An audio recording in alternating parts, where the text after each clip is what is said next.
Okay, I'm going to work today on the NC 700X. Nice little bike, purchased just over a year ago. She does everything I wanted to do. Not exactly the fastest machine, but ideal for the work that I do and a little bit of leisure riding. Okay, I'm going to Exeter today from Torquay, so I'm just leaving my house, just down a little ginnel to the main road. See that it's clear, and away we go. Zebra crossing is clear, plenty of room for me to get past the parked cars. Just do a little bit of a chat about positioning.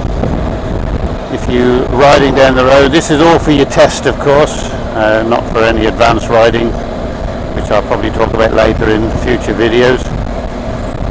But if you keep mainly to the centre of the road that is available to you, that is, and if you're turning left, then we move into the left, look left of course, back to the centre of the road again.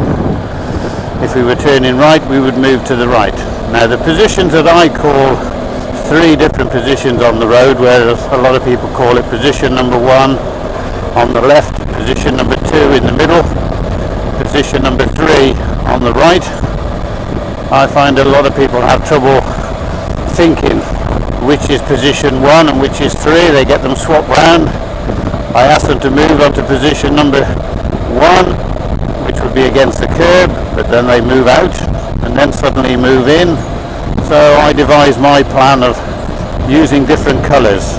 In the centre of the road it's green, 1 metre of green on this particular road for instance. In the centre, green is good. Green is good.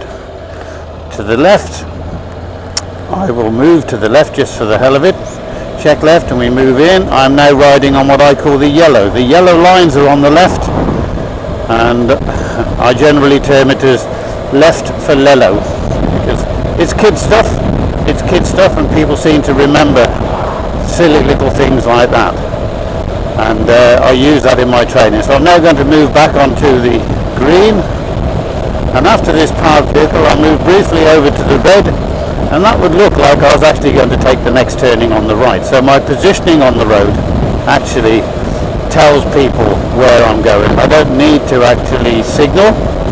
You can follow me and you would assume that I was turning right or left because of my positioning. The signal just reinforces that whatever turn I was going to do. So basically in the centre of the road, on the green. I'm coming to a roundabout, so I check the mirrors, I look right, perfectly clear from the right, perfectly clear from the left, signal for exit, check the left shoulder and right mirror, back up to speed. I'm now in the centre of the road that's available to me.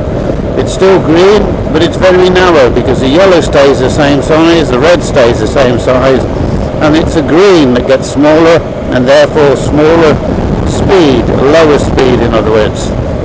So if you're going through a smaller gap, then you go slower. I'm still in the centre of the road. If we come across a slow sign, I will go, here's a slow sign, so I'll go right in the middle of the word slow, in the middle of the triangle, in the middle of the word bus stop, in the middle, centre all the time, checking the mirrors for the crossing and checking the crossing, got a green light up ahead. Checking right and left, nobody jumping the lights, and in the middle again, straight up the arrow. A lot of people will tell you the arrows are slippery. They're only slippery in the wet if you're braking severely. Obviously we don't want to be braking severely, and therefore the arrows are fine. Again, in the middle of the word slow, check the mirrors for the crossing, check the crossing itself. Still in the centre of the road, coming to a roundabout, checking the mirrors. Checking to the right at the roundabout. Now it is a Sunday morning, there's very little traffic around. It's just coming up to 8:10, and it's quite quiet at the moment. So going back to the centre, having passed the parked cars, straight up what I call the ladder there. It's straight in the centre of the road. Now we're coming to a right-hand curve.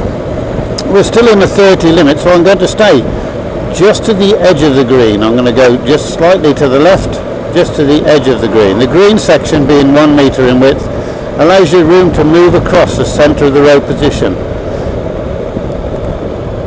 checking out the side road, and still just left of centre on the green.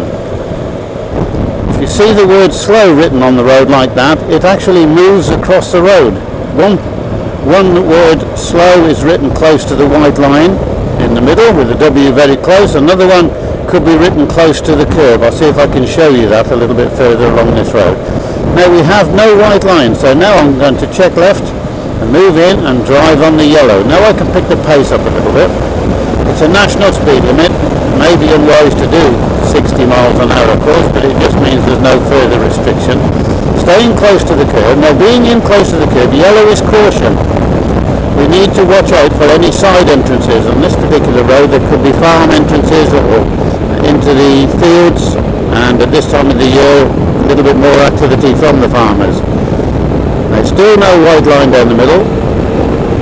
Now we get the white line back, I can go back to the green. I can pick the pace up because the road is now wider, and just generally stay on the edge of the green and red into the left hand bend. Still a metre away from the white line in the centre of the whole road, and for the next bend, if to the right, so I'm going to move in onto the green and yellow, possibly even onto the yellow. Just onto the edge of the green and yellow, now back to the green and red, with the left hand curve, and I'm coming up behind another car. I'll get a little bit closer to it so that you can actually see the car on the camera, because it does actually look a long way off. Now the word slow there, I didn't catch it in time, but the word slow, the letter S of it, was actually written right across the solid white line on the left. Now I'm going to drive on the yellow. There was a gap in the white line to allow the letter S to be set into the line close to the curb. I'm going to go for an overtake here. I can see there is a side road around the corner, but there is room for me to take the mirrors, take this car. The side road is clear, and away we go. Getting back to my own side of the road before the line runs out, and now close to the curb on the yellow. You can actually see grooves down the hedge where the door mirrors of various vehicles took the buds off the hedgerow, and it leaves a groove. That's immaterial to your positioning. Of course, I'm going to stay on the yellow. Staying on the yellow gives maximum room for vehicles coming the other way, but I need to watch out for entrances. Back to the green now because we have the white line back. Into the right hand curve, I'm going to move on to the edge of the green and red. And back in as soon as we see another vehicle. On the green now, I'm going to move on to the yellow. Moving in onto the yellow for the right hand curve, but I'm going to watch the side road. So just before the side road I move back onto the green, checking the mirrors each time of course. Back to the yellow, the word slow, you can see the word slow coming up. It's written well over to the left, and that pulls you over to the left to go over the brow of the hill, because you do not want to be in the centre of the whole road when you go over the brow of the hill. Now look for the next word slow written on the road. I'll try and get the camera to see it a little bit better, and we'll see where it's written on the road. There's lots of evidence of broken wind mirrors on this road, so that just goes to show how narrow it is. We're coming up to double white lines in the middle, no crossing of course, so stay in the centre of the green. The word slow is actually written there in the white line on the left. Left a gap in the white line. Now here it's in the middle. Now that's purely to keep you coming in this direction over to the left. Now this word slow is again in the middle. They want you to be in the middle, though it's rather rough and bumpy there with a bit of gravel. It's a little bit bumpy for a motorcycle. And again the word slow is written in the middle. Other times it's written further out. I'm going to go out here because there's gravel on the road there in the centre. I'm on the red, but there's nothing coming towards me. Now I move back to the green and drop the speed to 30.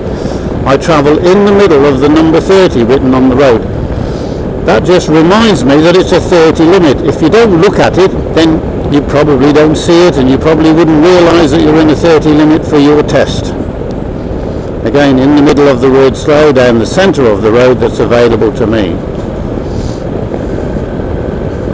Road surface is a little bit bumpy and a little bit of gravel down the middle, but that's what we've come to accept, over the last few winters down here we've had quite severe watch the car from the left, and we're coming to a set of traffic lights.